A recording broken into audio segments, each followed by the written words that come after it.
Monday edition, Justice and Drew underway. 651-989-5855 is the phone number. Got some lines ringing as we speak. So if you want to get your comments in, we got a few lines open. Say, I was wondering, how do you two feel about Trump and all of his criminality? He's doing shady things. How he's just a criminal. How do you feel about all the crime that Trump has done? Well, specifically, like what kind of crime? Oh, just all of the, the people are going to think Don's a plant. all the Muellers and the Ukraines, and just all the crime. The phone call. The phone call that he's made and talked bad about the postal service. Yeah, that's not a crime. And the Chinese, the bank accounts, the crime. Come on, man. Friend of the show, Kevin, tweeted asking us, are you guys going to hold Don in Burnsville up to his bet that he made with you guys back in the summer of him wearing a MAGA hat if Trump wins Minnesota? I can't believe that was back in the summer. I'd forgotten about that. Yeah, you're right, though. Oh, yeah, of course we are. Yeah. Say, how do we do that? I don't even know how do we hold him to that? Photographic evidence. Yeah. Provide him with a hat. We used to have a couple in studio. Yeah, I don't know. Got to find a hat and put it on his head. Sam, you're in charge of that. Make that happen. There, Sam. Okay. 651-989-5855. All right, let's bring the man, the myth, the legend, president of the Institute for Liberty, host of the Langer Cast, fellow talk show host, powered by Randy's Electric, Andrew Langer. Good morning, sir. Good morning, good gentlemen. And I was going to ask if you guys somehow had been able to peer into my my Halloween night with my in-laws, given that conversation. Yeah, right. But all the criminal things that he's done. Say, Hey, gentlemen, I literally, it is an interaction I have been strenuously trying to avoid for months now. And, we got done with the trick-or-treaters on Saturday. We went over to my in-laws. Thankfully, there was another couple there. And we're sitting here, and I'm thinking, okay, good. Was able to get through Halloween without a political discussion. And then my wife's like, oh, let's go and sit inside for a few minutes with my folks and warm up. And I'm like, and it, again, going about 20 minutes. And then because I'd taken my parents to vote on Saturday, this sort of opened up the door to my in-laws starting to talk politics. And it was the same. Trump's a traitor, Biden will restore integrity to the Oval Office. And I'm thinking, oh my God, I literally entered the fifth ring of hell. Since we're talking, we'll stick on politics. We want to talk to you about something else before we wrap up the conversation. But since we're on politics right now, we'll stay here. So we texted or we messaged over Facebook over the weekend and wondering where your head is at right now. I've been doing. I think Drew and I have both sort of been keeping an eye on things over the weekend, but looking at the polling, which has tightened considerably. I haven't looked in the past hour, but I know that on the battleground states, Trump had pulled within like 3 for what it's worth. It really seems to be the only thing pointing to a Biden victory is the polling. If you took away the polling, if you just said they didn't exist, you would see this as Trump's going to, in my opinion, Trump's going to walk away with this thing in a landslide based off all the ancillary data. Yeah, just look at what you can see with your eyes. Trump holding 3 rallies a day, 4 rallies a day, 5 rallies a day to thousands and thousands of people in key states, with thousands more people waiting outside the rally just to get a glimpse of the president. Meanwhile, Joe Biden gets, 30 people in a car. Yeah, and the local media calls it weird. It's weird how he's doing these campaign stops. So weird. So, where's your head at, Andrew Langer? So, guys, listen, my head is here, which is that it's all going to come down to mail-in ballots. And I know that may even sound cliche, but given the patchwork of rules that are out there and the challenges that are going to ensue on this, and the fact that, you have a lot of Democratic voters who probably can't figure out how to use their ballots, and also, out-and-out fraud in terms of ballot collection and ballot manufacturing and harvesting, et cetera. So there are going to be a bunch of challenges that are going to happen. Here's what we know. We know that the vast preponderance of people who early voted were Democrats. We know that they take it as a matter of faith that, early voting is like literally a religious rite, RITE. And whereas for Republicans and Trump supporters, the vast majority of them are going to come out to vote tomorrow. But the real issue is these mail-in ballots and how the rules are going to be applied and what's going to happen with challenges. I understand that there's 100,000 mail-in ballots that are being challenged down in Texas already right now, or votes that have been cast that are being challenged. That's the other thing too, right? Is that you have, because we never ever cleaned up the voter rolls, and because there is this preponderance of people who are not eligible to vote in federal elections who are voting, that's also where it's going to be. And so, it's funny because as the Democrats are screaming, Donald Trump is going to try to steal the election, we know that history tells us that it is Democrats, by and large, who are the ones who engage in this kind of voter fraud. Obviously it still comes down to how people vote. And I know I'm being very sort of, vague. I'm, sort of baseline easy here, right? I can't help but wonder. I think that I'm wording this wonky. Let me put it this way. Once we get past the election, it's going to be fascinating to see how the whole thing shakes out because of all the new dynamics in play. Because I wonder, this is what I wanted to drive at. I wonder if the push for the mail-in voting won't prove to be detrimental to the left who was pushing it. Because I would think that if you're mailing in a ballot, not actually traveling to a location and not around other people, you're in the comfort of your own home, that provides you an opportunity to flip your vote and to vote differently than you normally would have. If you're an individual who may be inclined to do that, to me, somebody voting from home is sort of an extra incentive and makes it easier for an individual to go and cast their ballot differently. And as we were mentioning a moment ago, I can use this as an example. In these Democrat stronghold leadership states that have had an abundance of violence taking place on their streets, I think that it's going to be fascinating to see how the people in those metropolitan areas that normally vote Democrat, if they continue to do that this election cycle based off of everything that's taken place this past year.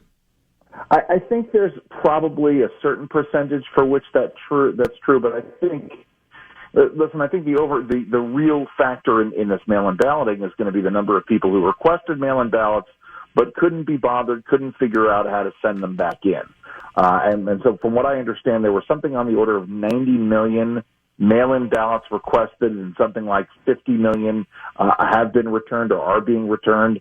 And that's a huge number here. This is, John, when you're talking about percentages, right, let's assume that out of those 50 million that are being returned, 10% of them are from people who may have originally been going to vote for Biden, but now decided to vote for Trump. 5 million voters switching is nothing to sneeze at. But I don't know. I think, from what I'm understanding in terms of the matters of faith, the rituals that people are engaging in, it is the Democrats, who want to cast a vote for Biden, or anybody who doesn't like Donald Trump, who are sort of engaging in this early voting and mail-in voting. Now, all that being said, we know. Hold on.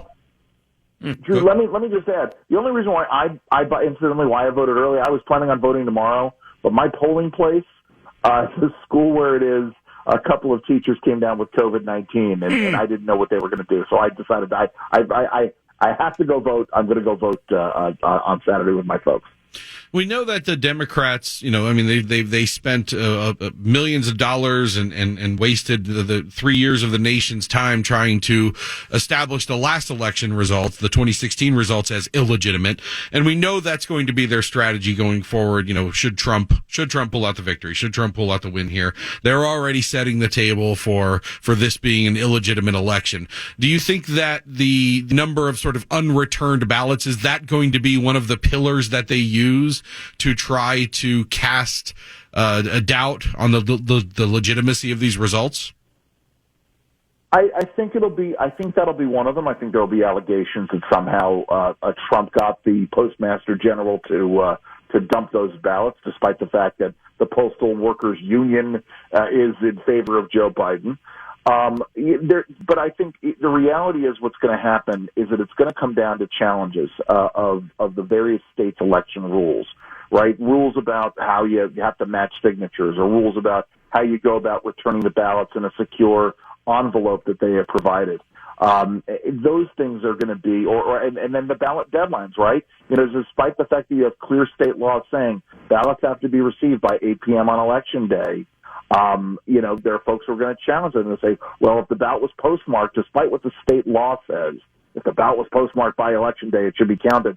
This is where we're going to come down. And I'll tell you guys, one of the great, I will say this much, one of the great failures of the Trump administration, and it's not me saying the Trump administration was a failure, because I don't believe that.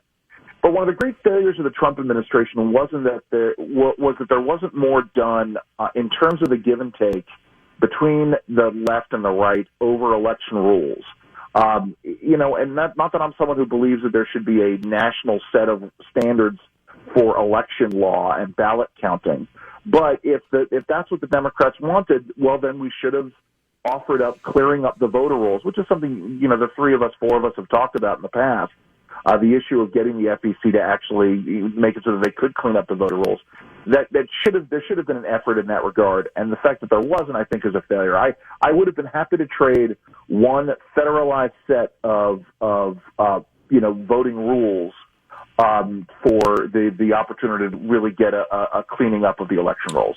We have one more non-political thing to talk to you about, sure. But before we do, I'm just wondering: do you want to share a prediction, or do you want to for tomorrow night? No, I mean, listen, as I said, I've been reluctant to jinx it. I'm sort of looking at all of my friends. Jinx, schminks. Don't jinx this tomorrow night. Yes, I'm superstitious. I know it's irrational. I know it's magical thinking. But that being said, if Donald Trump loses Florida tomorrow night, then it's all over, I think. If Joe Biden loses Pennsylvania, then there's a real race on here. The same thing holds true. If Joe Biden loses Minnesota, then there's a real race here. And so these are the things that I'm going to be looking at. And we're going to be doing a Facebook Live tomorrow night on election night. All of you are welcome to join us at some point in time. So just, I'll send you out the link. All right, before we let you go, we're going to get to some phone calls here. Just real quick, he was and shall always be remembered as the original James Bond, whose indelible entrance into cinema history began when he announced those unforgettable words, the names Bond, James Bond. Not a lot of attention around this over the weekend, but Sean Connery died at age 90, man. And I don't know. I really would have expected, and it's kind of unfortunate, there to be a little bit more attention to be drawn to him. I think for younger generations like Sam, he doesn't mean nearly as much, but for guys like us, man, Sean Connery was an icon. He was an icon. Well, he was an icon, and it's funny because I've become a real Daniel Craig fan in terms of the Bond franchise. Obviously, the Sean Connery Bond holds a special place in my heart. But for me, it's Marco Ramius. It's the role he played in The Untouchables. 100%.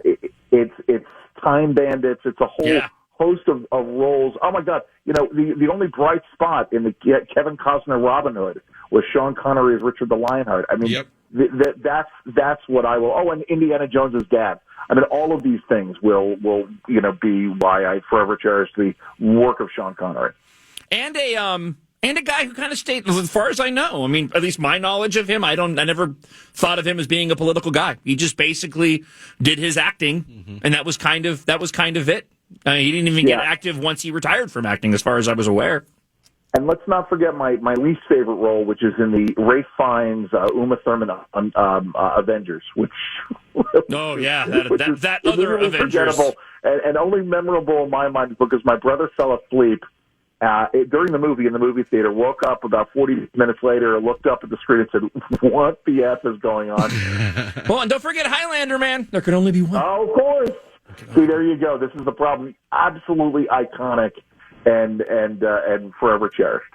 Andrew Langer, last chance to chat with you before the election. It's always a pleasure, and we always appreciate your insight and your analysis. And we'll hopefully, this time next week, we'll also be here. Oh. Yeah, we'll all still be here, and everything will still be standing. That is my other prediction. We're not going to know next month. You and I we're going to have this conversation. We're going to be figuring out what's going on. Oh yeah, I'm going to disagree with you. I disagree. I think we're going to know tomorrow night early. I think we're going to know by Wednesday afternoon. Put it this way, I already know. We're really going to know when he flips Minnesota. Yeah. Take care. Thanks, buddy. Talk to you next week. That's better, guys. Let's go to the phones. Kelly in St. Paul has been patient. Good morning, Kelly. Good morning. Just Molly Maguire's. That's my Sean Connery film. Sorry. Nice. No, go for it. Feel free. Yeah, actually. Well, we're talking about the polls. And I got my old candy poll. Halloween. I live in St. Paul. Uh-huh. We just got maybe 10 kids at the most. We got tons of candy left over again. But in rural farmlands, my brother-in-law called and said he ran out of candy halfway through the night. Nice. So I think that's an indication that, the rural, I remember going to New Ulm some years ago, and you did not see one opposition Democratic lawn sign. Everything was Bush Cheney. The rural areas, I think, are going to pull this off for Minnesota. I'm really thinking positive about Minnesota. And the other thing is, I wanted to raise a point and let you guys chinwag it, but like I mentioned as Sam, voting site intimidations. We had that back in 2016. I think it was at Harvard or Harlem in New York, where a council member and a guy were standing outside. The guy had a stick, and they were actually intimidating voters from coming in. And are we going to be faced with that tomorrow? That's my main concern because I'm old. I'm not going to. Have you voted yet? Fight. Kelly, have you voted yet? No, I'm waiting and voting like an American on election day. Well, I don't know what to predict in terms of potential intimidation at the voter sites. Keith Ellison, I know, has put out some hotline numbers if you have any problems, and I would encourage you to use them. I know Keith Ellison isn't really an honest, fair player in this game, but the numbers are there, and if something does occur, take a lot of pictures, take your phone, utilize social media, send it to us on social media. Make sure to call that hotline that Keith Ellison has put out there. And the best thing you can do if you run into something like that is just try to spread the word as widely and as quickly as possible. Well, we'll get into more of this coming up after our conversation with Representative Pete Stauber next. I will say this though, when it comes to voter intimidation, I'm not worried about that. That doesn't really do.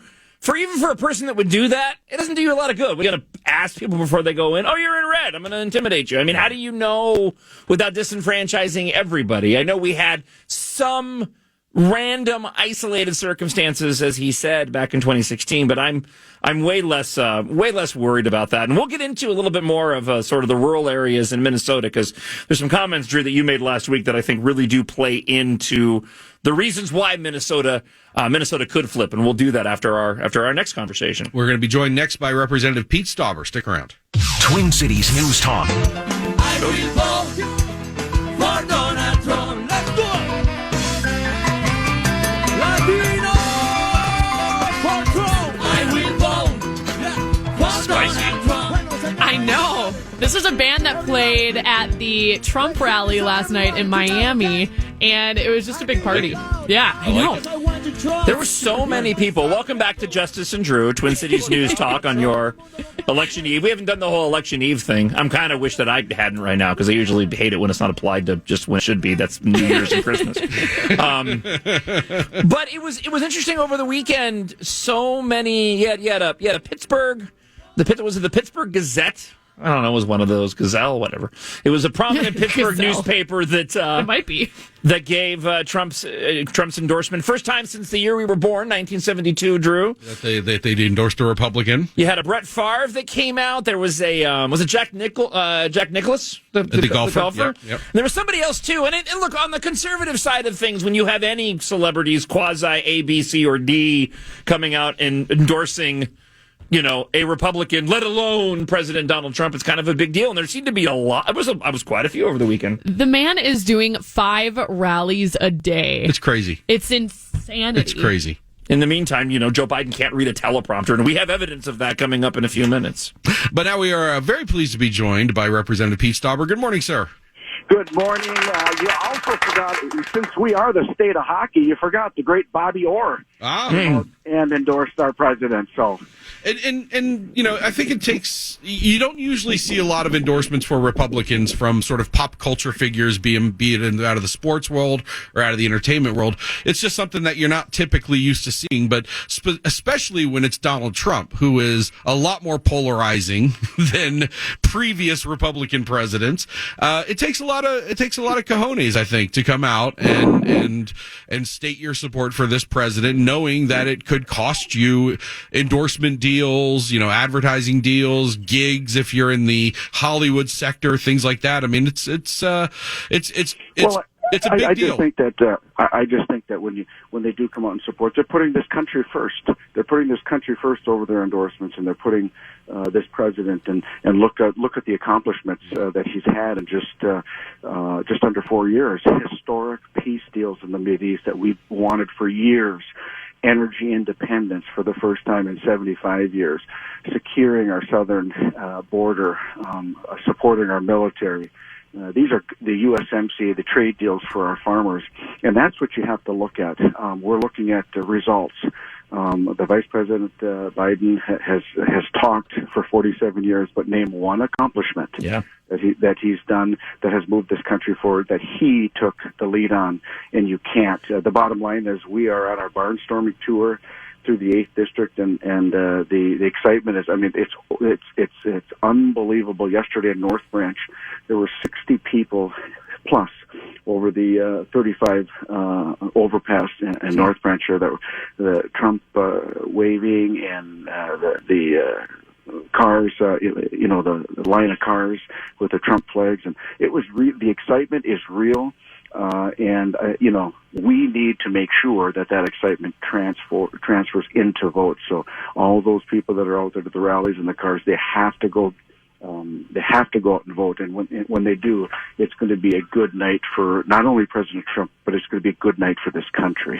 Talking with Representative Pete Stauber, and at the start of our conversation, you're right when it comes to the choice that we have, and the Democrats. I remember years ago people would make a big deal about a Democrat not wearing a flag pin on the lapel of their jacket or something like this, and it's funny when you flash forward, some 9-10 years later, and you see just how far removed it seems the Democrats have moved away from being patriotic and proud of our country, to the point, Pete, where I saw an ad over the weekend, and again, it's tough because we're conservatives, and I'm a conservative talk show host, and Drew is, and so it's hard not to be affected by that. But it was a quick Joe Biden clip, and the president had retweeted it as well, and it was him just with the camera, and he says, wear your mask, it's your patriotic duty, and I had to chuckle because I immediately went to, since when are you talking about patriotism? That's not even what the Democrats are running on anymore. And I think the American people know that. They know that really the firewall between,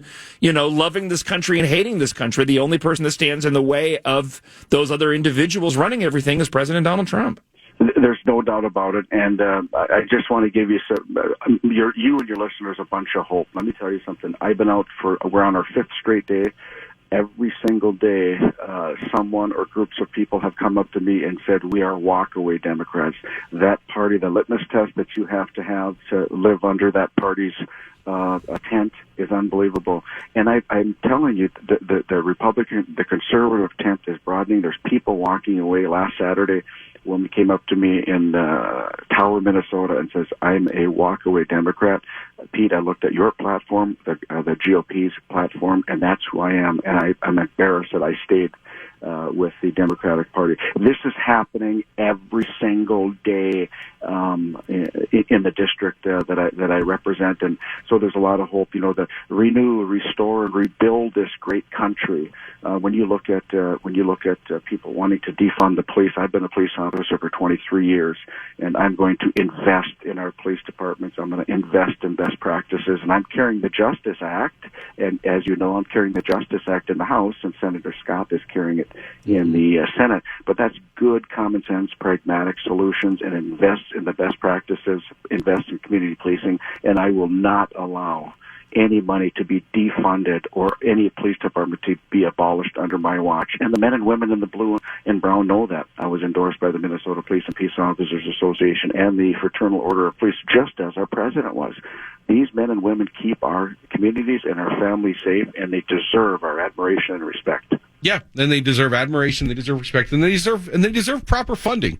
You know, a lot of these areas that are dealing with these sort of what they call systemic issues within their police departments, they're the same areas that haven't given their police departments the proper funding, the proper training. They haven't recruited officers to the extent that they need to deal with the growth in the population. So you're dealing with officers who are stretched very thin, working dangerous beats and dangerous areas without any sort of break or chance to sort of work at a desk for a while and decompress. Well, look at the city of Minneapolis. I have lots of friends in law enforcement, and a trooper friend of mine that were brought down for the Minneapolis riots. He had 30 years on. And he said, Pete, when we were in these neighborhoods, women and families were coming up to them and begging them, do not leave us. Please do not leave us. He said in 30 years, that was the most gut-wrenching punch that he's ever had as far as law enforcement, having to leave these communities afterwards when they're begging the troopers, please do not leave our neighborhoods, stay with us, because they're afraid. They're afraid of the anarchy. They're afraid of the riots. They're afraid of looting. They're afraid of crime. And that's unacceptable. And we're going to invest in our police. We're going to bring forth community policing, which is the philosophy. You don't police your community, you police with your community, and you build long-lasting, trusting relationships and keep your community safe. And that's what the Justice Act has done. That's what Kevin McCarthy has tasked me to bring across the finish line in the House, and that's exactly what I intend to do. Make sure that our police are well funded, the investments are made, and I will not allow anybody to defund our police. Representative Pete Stauber, I appreciate the work that you're doing on that issue specifically, and you've been a great representative out of the state of Minnesota. Where can people learn more about you and your campaign, and possibly get involved in these last 48 hours or so?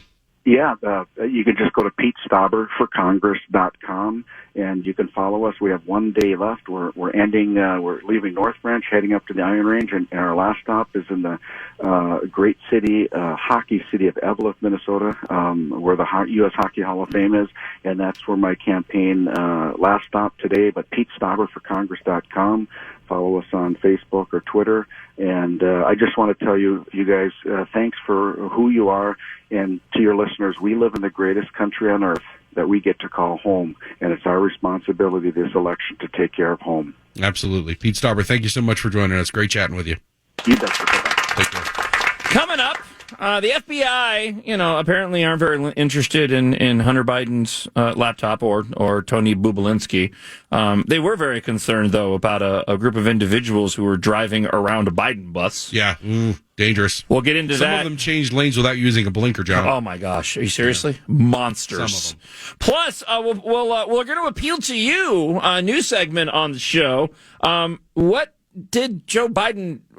was Joe Biden actually trying to say?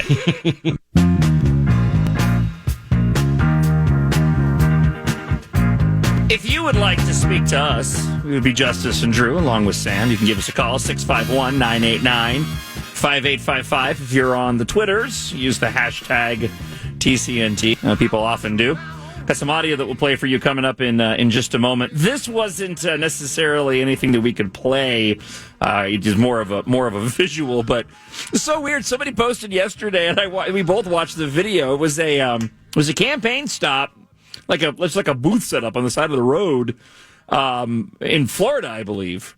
And these black cars roll up, and the secret security looking guy, all dressed in black with the little, with the thing in his ear, comes out, and there's a woman wearing a black face mask and a suit who looks kind of like Kamala Harris, but clearly wasn't Kamala Harris. Absolutely wasn't Kamala Harris. But was acting like she was Kamala Harris. Was taking pictures with people in line that wanted to get a picture taken with Kamala Harris. Yeah. But it wasn't Kamala Harris. No. It just wasn't. So they're sending out people they're sending out impersonators, basically, which is really easy to do when you've got a mask covering the bottom half of your face. Right. You only have to have similar hair and basically a similar skin tone.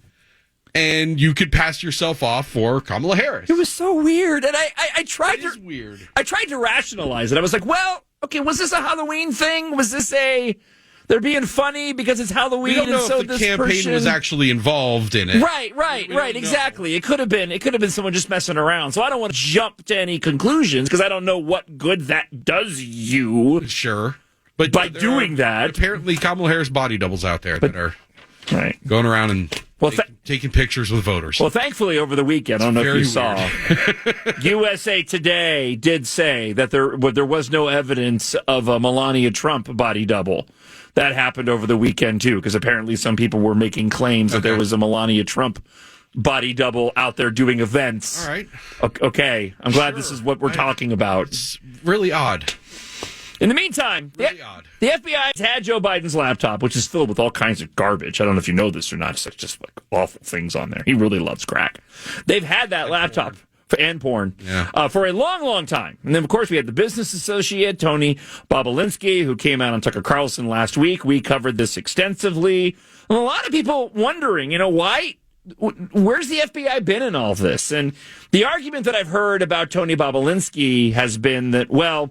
The big reason why the FBI probably, and they did interview Tony, yes. But they said the big reason why is they don't want to impact this election, by coming out and making any statements or whatever with regard to what Tony Bobolinsky had to say. And it's like, okay, well, I'll take that to a certain extent, but it doesn't explain the fact that the FBI had that laptop going all the way back to when they tried to impeach Trump over the Ukrainian phone call. However, the FBI does apparently care about individuals driving around a Biden campaign bus. Representative Matt Gaetz out of Florida took to Twitter on Sunday to criticize the FBI's decision to open up an investigation into an incident caught on video that showed cars with Trump flags surrounding a Biden campaign bus traveling in Texas. Gaetz tweeted while linking to a New York Post article, if you need any further proof that the FBI will look for any reason to target Trump supporters, here you go. Trump also retweeted a screenshot of the FBI statement and said, in my opinion, these patriots did nothing wrong. Instead, the FBI and the justice should be investigating the terrorists, anarchists, and agitators in Antifa who run around burning down our Democrat-run cities and hurting people. Yeah. Now, Trump's criticism of the FBI comes amid reports that Trump is considering replacing FBI Director Christopher Wray. And I know there's a lot of people saying that will happen on Wednesday. Yeah. There's a lot of people saying Wray's gone on Wednesday. Ray's gone as soon as the election is over. Yeah.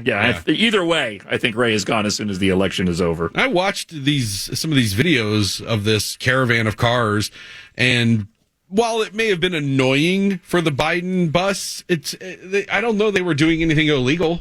Right. I don't know that they were doing anything wrong. Apparently, there was one accident, and obviously that should try to be avoided at all costs. And if there was reckless driving or anything involved in leading up to that accident, then those people should be issued citations just like any other accident. But what is the FBI particularly looking into here? What are they trying to find? Is my question. Do they hand out traffic citations? Do they enforce traffic laws? The FBI now, is that something that they do? Yeah, in videos posted on Twitter, a group of cars and pickup trucks. And I'll just say up front, people shouldn't do this. Leave, it's fine. I know there was a hearse that was following around the campaign bus. I think that's funny. It was a Trump hearse. There was a joke going on. I thought that was funny. But people shouldn't, be messing around when you're driving on the roadways. But they said that there were a group of cars and pickup trucks, many adorned with large Trump flags, that can be seen riding alongside the campaign bus on Friday and at times boxing it in as it traveled from San Antonio to Austin. At one point, one of the pickup trucks can be seen colliding with an SUV that was driving behind the bus. I saw a lot of chatter on Twitter, and Texas wasn't the only place. You had car caravans in Florida. You had a big scene in California, Beverly Hills. Yeah. I mean, they flooded the streets. Arizona, 96 miles of Trump supporting vehicles in a stretch in Arizona. Absolutely insane.